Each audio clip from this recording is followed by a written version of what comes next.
There are certain things that we all have in common. We are born, we die, and in between we eat, drink, and make merry, and what goes in must come out. The history of the toilet is an unspoken world. Whew, it's a long way down. A private story that is seldom told, swept under the rug in favour of a more pleasant image. Straight down into the earth itself. I wanted to change that. To go on a journey in search of this foul and fascinating world, where social history can be found at its most raw and unsanitised, like a mirror into ourselves.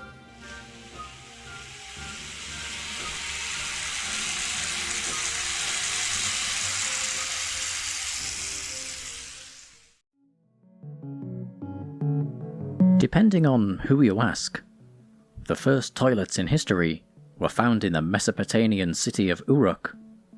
Or perhaps it was Mohenjo-Daro, the mound of the dead men of the Indus Valley civilization.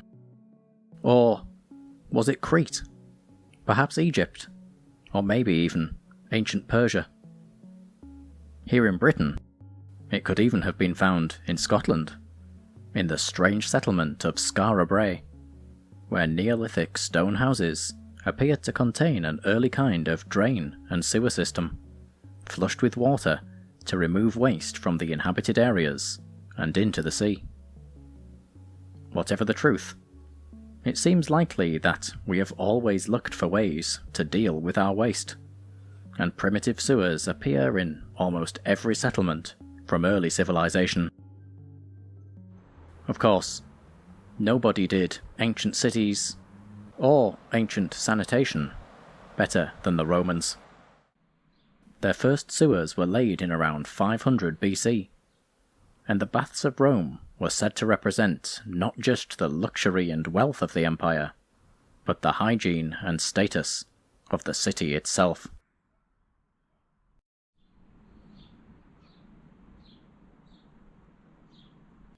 This is the site of the Roman outpost Bravonium, built along the famous road of Watling Street. And its location here, right next to the River Thame, made it the perfect location for a Roman soldier on the march to take the weight off his feet, have a rest, and find something of the comforts of the empire here at this vanished settlement. If you wanted to go to the toilet while you were staying over here at Bravonium, you may have found your way to an open-air communal privy with rows of stone seats possibly located directly above the flow of the water itself. Therefore, the waste would flow away out of sight and out of mind. There might also be another channel of water in front of these communal privies, and that is for you to clean yourself up with afterwards. And so that's where you might have taken hold of something like this, the tersorium, a fancy name for a sea sponge with a bit of stick at the end, and you'd have dipped that into the water and did whatever it is that you needed to do. The thing about these though is that this wouldn't have been your own tersorium. Just like the privies themselves, this would also be a communal item. You might have cleaned it by sticking it in some salt water and vinegar, perhaps in a bucket, but otherwise it would be put back where you found it, and the next person who came along would make use of the tersorium as well. But what about larger settlements, where too many people lived close together to make simple water channels and rivers anything more than a short-term solution? Enter the Roman sewers, described by Pliny the Elder as the most noteworthy thing out of all Roman accomplishments, a true marvel of ancient engineering. Most famous of all was the Cloaca Maxima, the Great Drain, a huge sewer which started at Rome's Forum Augustum and wound its way through the suburbs of the ancient city, ending up in Velabrum, the aptly named place of mud. By the 1st century AD, the drain had expanded to include a connection to all 11 Roman aqueducts. This continuous supply of running water, helping to remove waste with far greater efficiency than a river ever could, as well as reducing smells and keeping the great drain free from obstructions. And there was more, too. Like much else in ancient Rome, the Cloaca Maxima was a sacred place in its own right, watched over by the goddess who shared its name, Cloacina, the Purifier. Her shrine, the Sacrum Cloacina, was located directly above the Cloaca Maxima, and she was believed to preside over all sewer systems throughout the empire, as well as those who built, cleaned, and worked in this unseen subterranean world. She even appeared on a number of coins, the most well-known showing worship at her shrine, along with another figure believed to either be Venus or some hidden aspect of the ancient goddess, a duality of the unclean effluents deep in the sewers and the purification of the life-giving waters, cleansing the streets of the pestilence of waste. And to my eyes, she was also akin to a spirit of place, a personification of the gurgling torrents and shadowy channels of a hidden world below the streets, and with it, the empire's dedication to sanitary living. For us, here in Britain though, even after many years of Roman occupation, our own attitudes towards sanitation were more than a little lagging behind. We might have made use of what the Romans introduced us to, but we were far less likely to continue these advancements by our own efforts. In fact, the Romans might have brought great advancements to sanitation all across the empire, but when they left, we here in Britain just went back to our old ways. Who needs great drains and goddesses to watch over them? The fields and the woods are more than capable of getting the job done. The only exception to this was in castles and religious dwellings such as monasteries, where large concentrations of people living close together meant that at least some thought had to be given to what to do with our waste.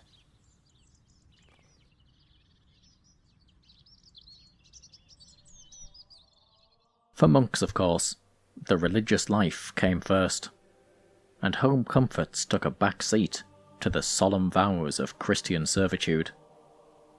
But sanitation was still important, and most monasteries had ample access to fresh water, and even a rule: all brothers were required to take a bath 4 times a year. Monasteries also had drainage systems all of their own, although not all of them were strictly for the management of human waste.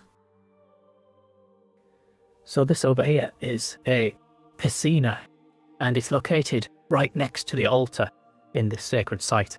And it's basically very simple drain, and it connects somewhere behind this ancient wall straight down into the earth itself, so it doesn't connect to a sewerage system or anywhere else. The actual ball here, it's quite wonderful, and the word piscina comes from the same source as Pisces. It literally means a fish pond. And this would be here for the washing of communion vessels, and also the disposal of what was called sacred substances. So basically, holy water to you and me. And it's so close to the altar so that they wouldn't have very long to walk to be able to pour the holy water straight down this drain. It's really quite a marvellous thing. The actual toilets in the monastery were just as simple, yet equally as impressive.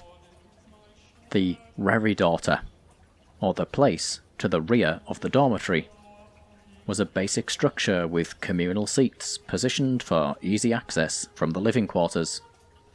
The waste falling down chutes between the walls and carried away by a river or other body of water. By medieval times, these rooms had become known as the necessarium, or the place of necessity. And in fact, they were so necessary to monastery design that many had unusual layouts of the dormitories and washrooms, especially so the reredoter could be built above a nearby channel of water. Today, most reredoters have long been lost, falling into ruin when the monasteries were disbanded on the orders of King Henry VIII. But similar designs can be found in the ruins of Britain's castles, like this one on the English-Welsh border.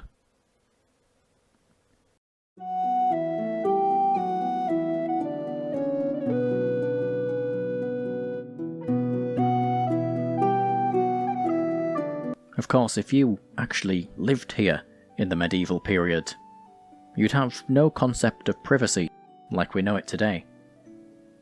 Communal living was very much the norm, and you might find yourself washing or dressing with the help of your servants, while at the same time talking with your friends and family.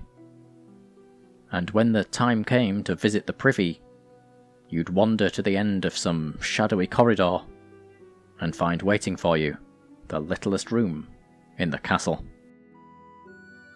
It's very dark in here, but the toilet's this way. This is the garderobe, a word coming from the French for wardrobe, and it's also home to the castle privy just down here. And so there would have actually been a wardrobe in here. They may have hung their robes and vestments from over here, and why would you do that? Well, it was believed that the smell of the ammonia from the privy would help protect the clothes from moths. There's actually a grate over this now to stop somebody from falling down here, but this is the site of the actual privy, and, well, it's a long way down. Well, you know what, as soon as I've sat on this ancient privy, the first thing that I can feel is the air from down below blowing up. Imagine actually doing this for real, where of course I'm fully clothed and it's daytime and I'm wearing modern clothing. Imagine doing this in the middle of the night with rain and wind lashing against these cold stone walls of the castle. It must have been quite something. Of course, the reason that it's so blowy as well is that the waste would have fallen straight down this hole. That is to say, right down the walls of the castle and onto the ground below. Let's go and have a look.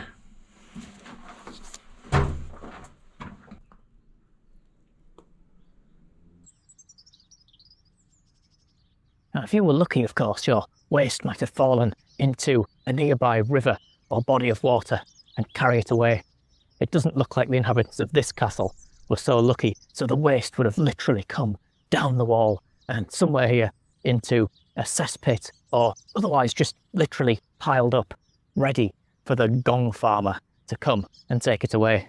So these would have been people who would come by night and literally shed loads of excrement into their carts, and they would take it away either to a larger cesspit, or more likely for a castle like this, simply to the nearby farms and fields where they could sell it to the landowners as manure and fertiliser.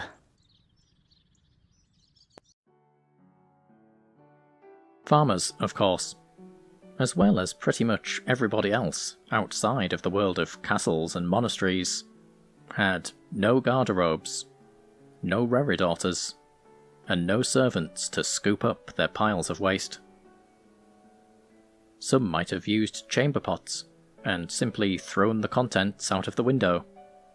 And for everybody else, there was always the little house at the bottom of the garden.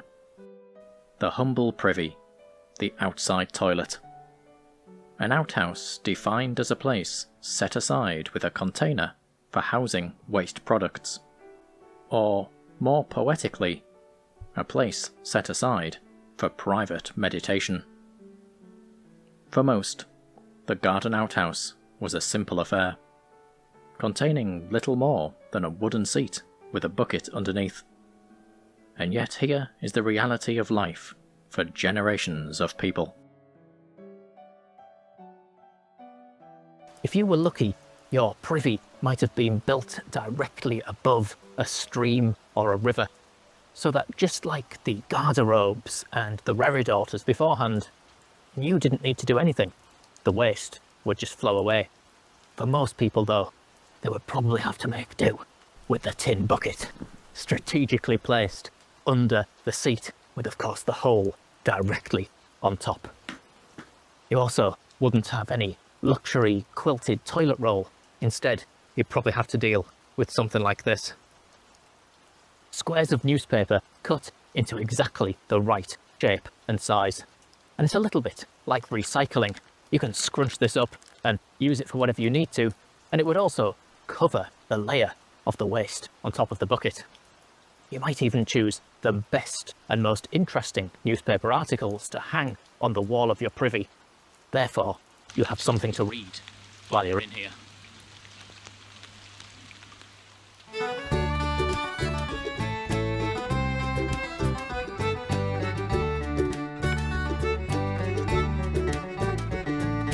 They might have been simple, ramshackle-looking things, but the construction of outhouses was almost always a well-planned-out project. Apart from a stream, next to a yew tree was considered the second best position, and if there was no tree, then perhaps you could build it next to your pigsty, and otherwise just build it down the garden path, somewhere away from your house. The truth behind this is all very simple. Flies do not like the scent of the yew tree, and so might be put off from hanging around your privy. And as for the pigsty, it helped to camouflage and disguise the smell. The buildings themselves came in all shapes and sizes too. Some with 2 seats, some back to back with a neighbour, and many with a small and lower seat for children. Many would also have a small hole or hatch at the back, thereby granting easy access to the bucket within. Here, believe it or not, the Gong farmer is once more employed, but is now known more politely as a night soil man. Night soil being a euphemism for the contents of the bucket. It was actually a big industry, and businesses may invest in a night soil cart, sometimes with special hatches and lids to keep the waste inside and the smell trapped within. With the aid of this cart, they would arrive by night, emptying the buckets from a whole host of toilets and outhouses like magic. Today, many outhouses have vanished, something which led author Paddy Arris to write her wonderful book, Herefordshire Privies. Here, the author goes hunting for old garden outhouses, finding and documenting their remains around the region, many now used as tool sheds or otherwise left to be reclaimed by nature. There seems something of a golden nostalgia to these old sheds, like some whisper of a pastoral age now lost, a vision of rosy-cheeked farmers and jolly ploughboys, the lark ascending with the hazy dew of a timeless quietude. The reality, of course, was very different. The privy might have been bearable on a summer afternoon, but try using it in the bleak midwinter, with ice on the seat, and rain hammering on its rusty tin roof. If only the privy could be brought inside, and water used to somehow flush the contents away, like the river. You know, like they did at Skara Brae, over 5,000 years before. The first flushing toilet was invented in 1596 by Sir John Harrington, and it was really quite an incredible innovation. This here is a diagram of that very toilet, and you can see that Harrington has illustrated with the use of fish that water would first be placed in this tank above it, this of course being the water closet, and via a system of levers and weights you would first pull this here, resulting in water coming down into the bowl itself. You'd then use the toilet for whatever you needed to use it for, and you'd pull another lever which would make the water and the contents of the bowl fall down into a cesspit below.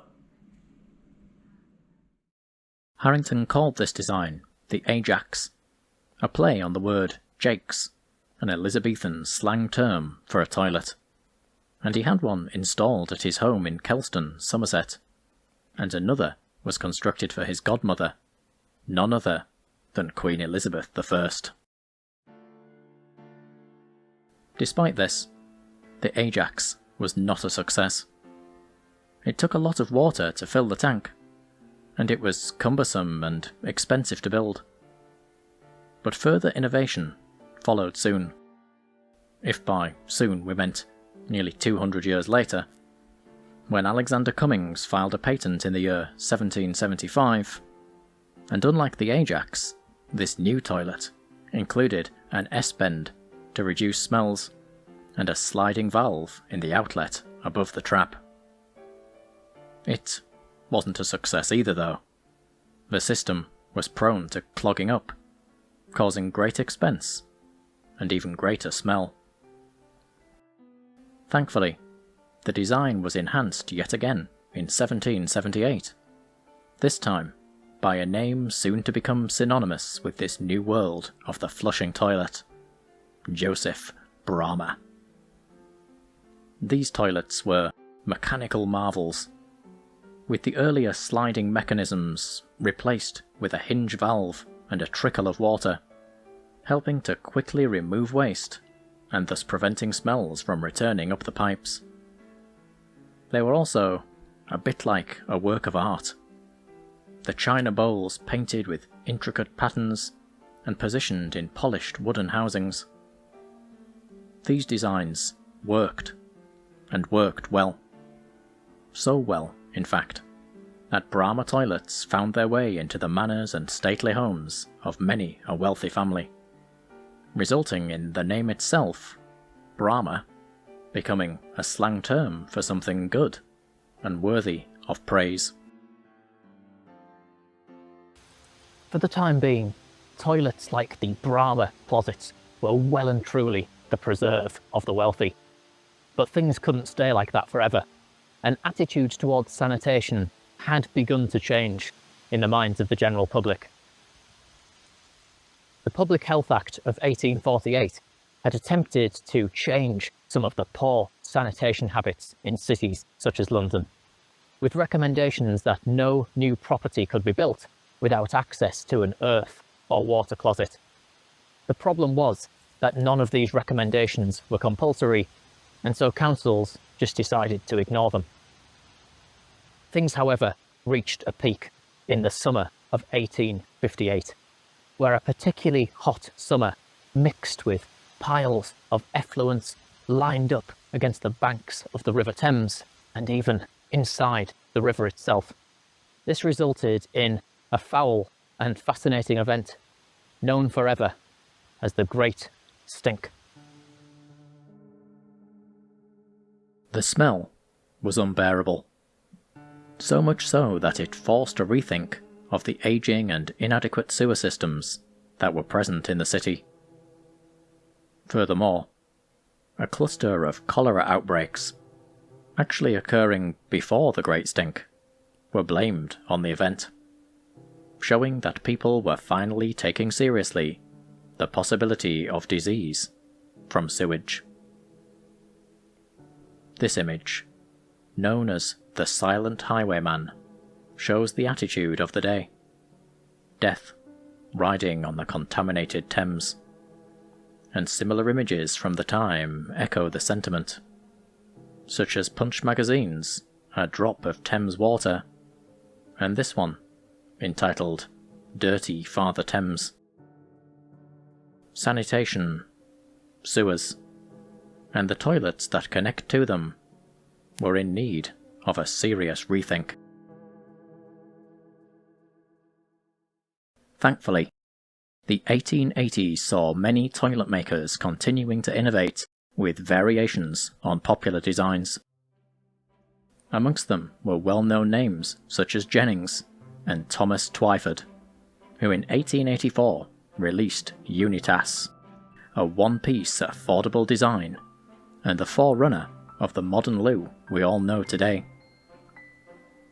It was installed around the world due to its efficiency, price, and mass market appeal, and its shadow can still be seen today. The Russian word for a toilet bowl is none other than Unitas.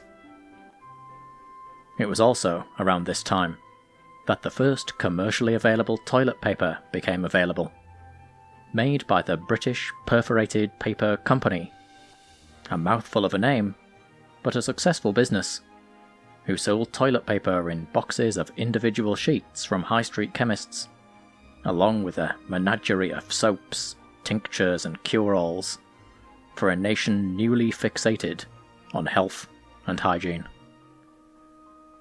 Toilet makers even proudly displayed their names on the porcelain bowls and flushing systems, such as the well-known Thomas Crapper, who opened his first bathroom showroom in the 1870s, not only showing off these wonderful designs, but allowing the public to be shown how this new world of cisterns, flushes, and S-bends actually worked. These toilets were a huge success, and were installed in countless homes all over the country. Sanitation had finally arrived. And it was not only in the private home. The first flushing public toilet opened in London in 1851, shortly after the Great Stink, and soon they could be found all across the country. These toilets, like the Brahmas before them, were works of art, a lavish and ornate experience of luxury, demonstrating the innovation and success of the industrial world and Britain's place upon the global stage. It didn't come free, however. To use these rather beautiful public lavatories, you would be expected to pay the fee of 1 penny, giving rise to the popular expression still used today as a euphemism for going to the loo, spending a penny.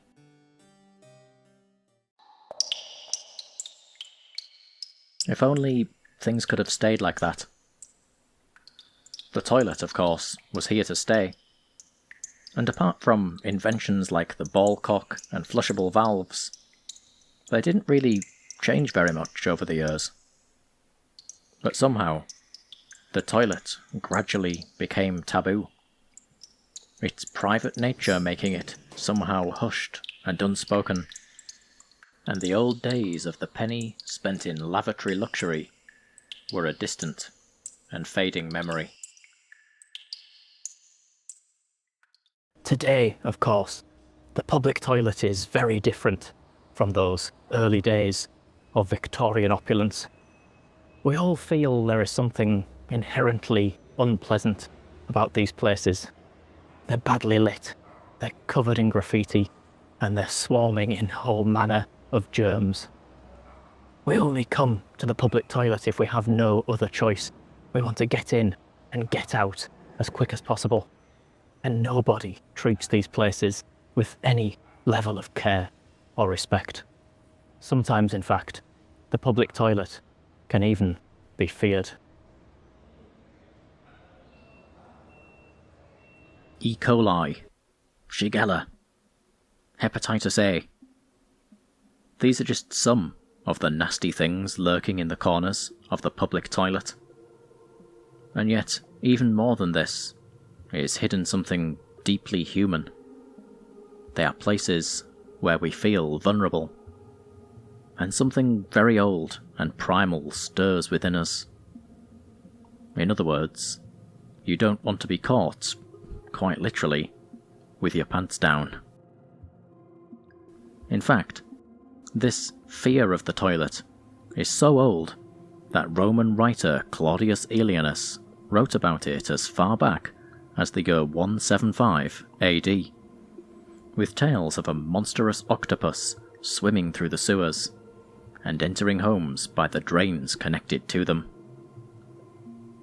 For us, of course, it is less likely to be evil squids that put us on edge, but echoes of the school bully, figures of the predator, or even the faint suggestion of something unseen and ghostly, glimpsed at from between the gurgling pipes, cracked tiles, and shadowy corners. Japanese folklore tells of Akamanto, a spirit of the public toilet, often dressed in an ominous red cloak, and they would come and knock at the door of the cubicle while you were in there.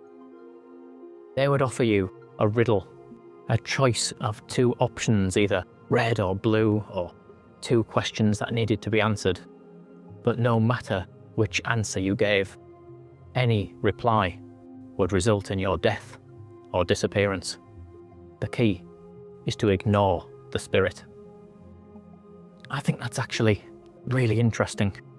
Really connects us with that fear that we have in these places, this idea of the unknown stranger passing outside, the idea of the muffled footsteps, and just the suggestions of strange goings-on inside these toilets.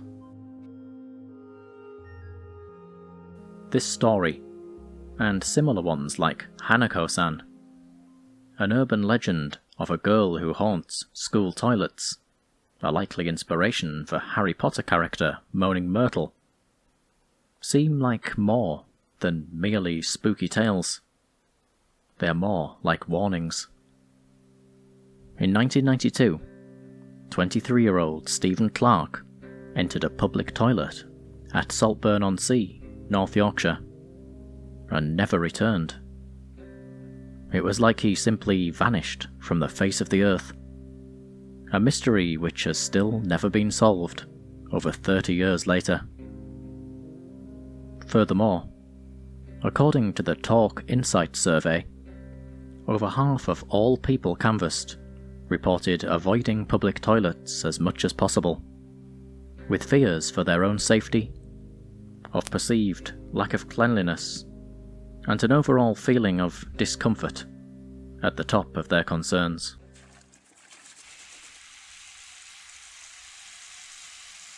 Perhaps it's not all doom and gloom though, as the public toilet is also home to a very different, but really quite interesting kind of phenomena, one that has interested social historians for many years: the graffiti you can find on the walls.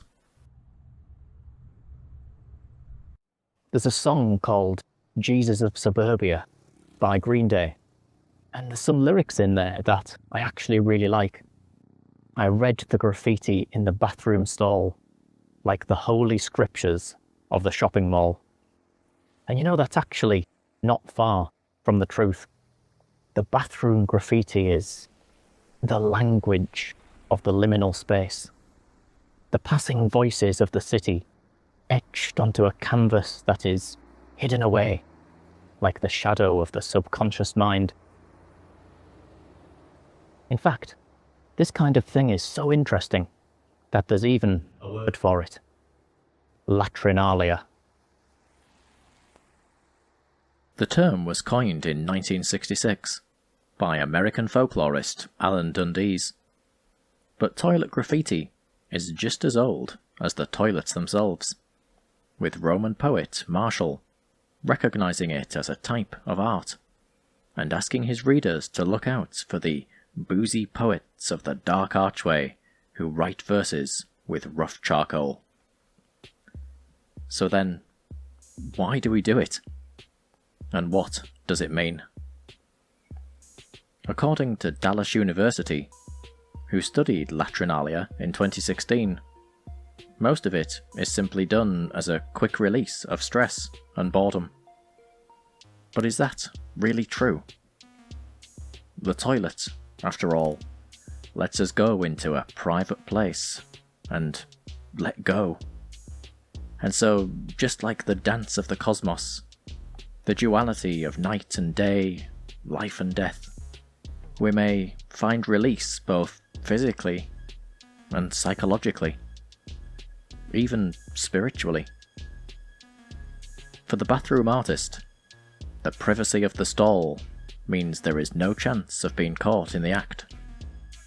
And the art itself, the message, is just as liminal as the toilet itself. Its audience passing through for a mere moment, the art soon rubbed away and forgotten. Most of it, of course, is nothing but the primal pull of some old instinct. The rude pictures and admissions of gross and indecent thoughts. But maybe that's just our human nature. The mixing of the profound and the ridiculous. Our fears and insecurities jostling for space with jokes and faint suggestions of the shadow sides of 1,000 people. But if that's what it's like for the public toilet of today, what about the one at home? Unlike the public toilet, of course, you're very unlikely to find Latrinalia here at your bathroom at home. You're more likely to find collections of soaps, air fresheners, novelties, anything to create a sense of relaxation and comfort, a world away from the public lavatory. As for your actual toilet itself, though, it probably hasn't changed much over the years. Chances are your toilet at home has one of these low flush designs. These were brought in the 1980s and 90s. They would use less water, provide better accessibility, and ease of access for the repairman when something inevitably goes wrong. As for the rest of it, though, it's pretty much the same thing. The one-piece ceramic bowl, the S-bends and traps all hidden behind here. That's exactly the same as what it was during the days of Crapper and Jennings and Twyford.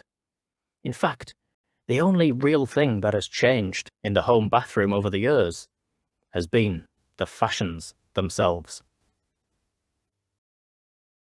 The post-war years were rather limited in this respect. Rationing only ended in 1954, after all, and so your options for bathroom bliss were limited to muted beiges and natural shades. But by the dawn of the swinging 60s, everything suddenly changed. The new trend was, of course, colourful expressionism and space-age optimism, and you could see it in everything. You could even choose your own colour of loo roll. One design, however, stands out more than anything else: the brightly coloured bathrooms of the 1970s, including the much-loved and much-hated avocado suite. It was the result of a new focus on interior design inspired by nature, with green quickly chosen as the colour of choice, and the bold look of this new world soon took the realm of the bathroom by storm. For thousands of households, the bathroom was now a place with its own personality, a far cry from the drab colours of the post-war years, and a different world entirely from the outside privies that many still remembered from their early days. Here was warmth and relaxation, an artsy flair to the place of necessity, a clean and modern new look for the old room. In fact, although they were never universally loved, many reported a great feeling of sadness when the day arrived for these bathrooms to go, replaced with a growing trend for minimalism and the shadow of the sterile, almost clinical bathrooms that would soon dominate the world of design. It was like something of the colour and innocence of the past was being broken, taken over by something lacking a soul. Oddly enough though, the avocado bathroom is making a comeback, with many once again choosing these deep green colours as their first choice of design for their new dream homes. Perhaps it really is true that what goes around comes around, and it actually poses a question more serious than it first appears. In today's world of great advancements, and the resulting desire to recapture the past, what will become of the toilet in the future?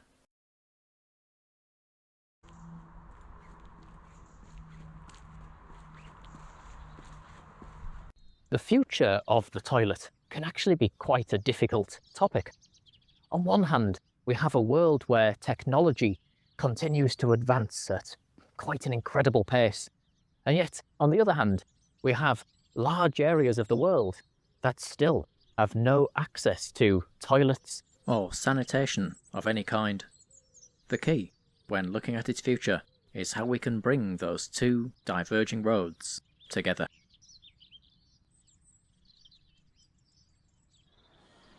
One country that is well known for its futuristic loos is Japan, with the Japanese adopting the sit-down, Western-style toilet following the end of World War II.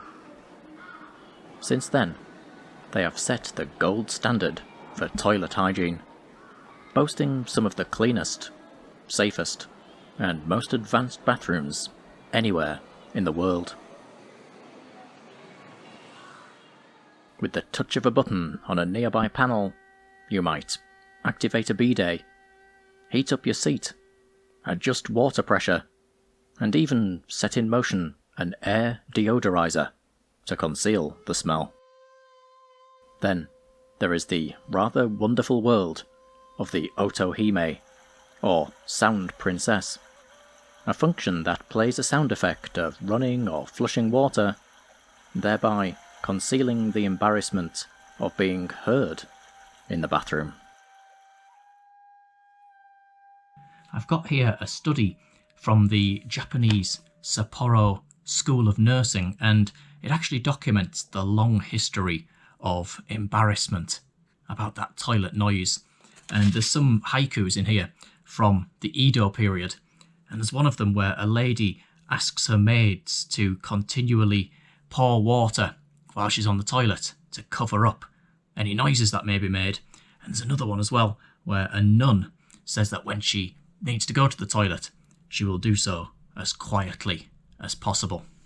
It's actually quite an interesting study. It states that for a lot of Japanese girls, they first became aware of this embarrassment about the toilet about junior high school age, so maybe about 11 or 12.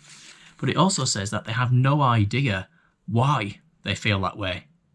They just do. Now, obviously this is all about Japanese cultural consciousness, but there's something about it that reminds me of that unease that we have about the public toilet, that it seems more than just embarrassment. It goes back to that feeling of vulnerability. We really don't want to be seen or heard in these places, and so I think it's something that we probably feel around the world, but maybe in the UK we would never admit it. But I think embarrassment and just a general feeling of discomfort about toilet noises and even being seen going in and out, it's something that is probably very human.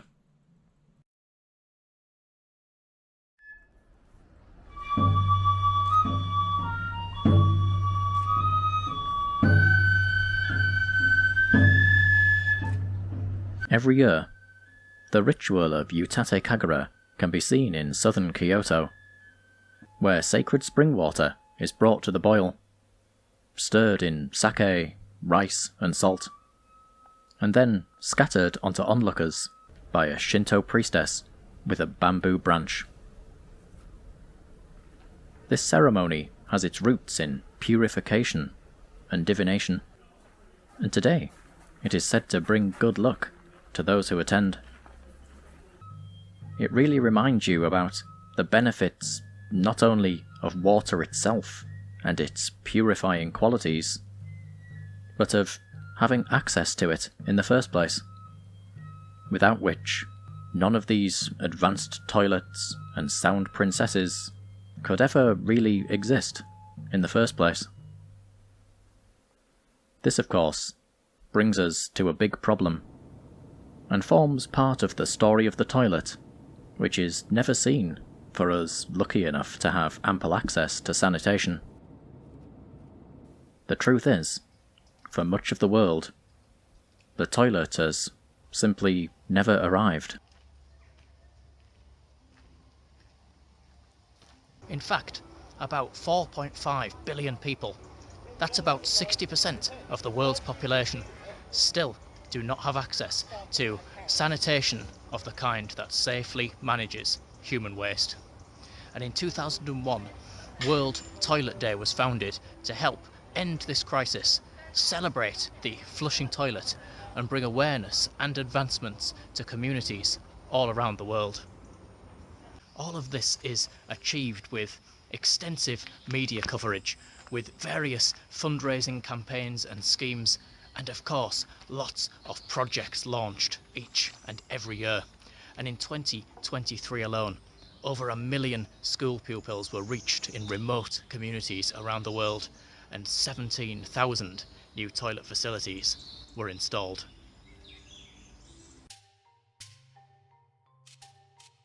But no matter how amazing these projects are, the truth remains that, for millions of people, there is no access to sanitation or toilets of any kind at all. Feces pollute the rivers and streams. Infection is spread by flies. And open defecation, or simply going on the streets and roadsides, means it can be almost impossible to avoid coming into contact with sometimes large amounts of human waste. So, what really can be done? The campaigns by the likes of World Toilet Day and others have certainly helped, but there are obvious logistic, financial and practical difficulties in bringing sanitary conditions to so much of the world population. With sanitary toilets defined as facilities which are not shared with other households and are connected to either sewage piping or septic tanks. If such toilets are to be built in these communities, what form should they take to achieve this goal? Can the history of the toilet teach us something about its future?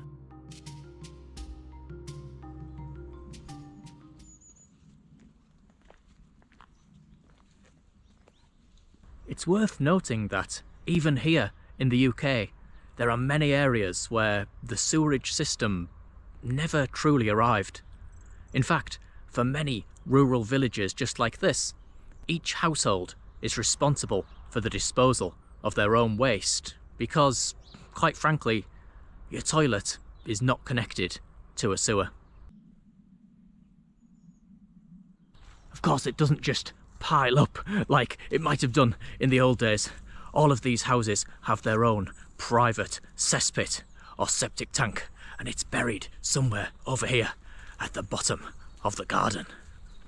And so there's no smell or anything nasty about these modern septic tanks, but of course we do have a lid, and that is because they still need emptying every now and again. And that is, believe it or not, where the night soil man once again finds himself with a job to do.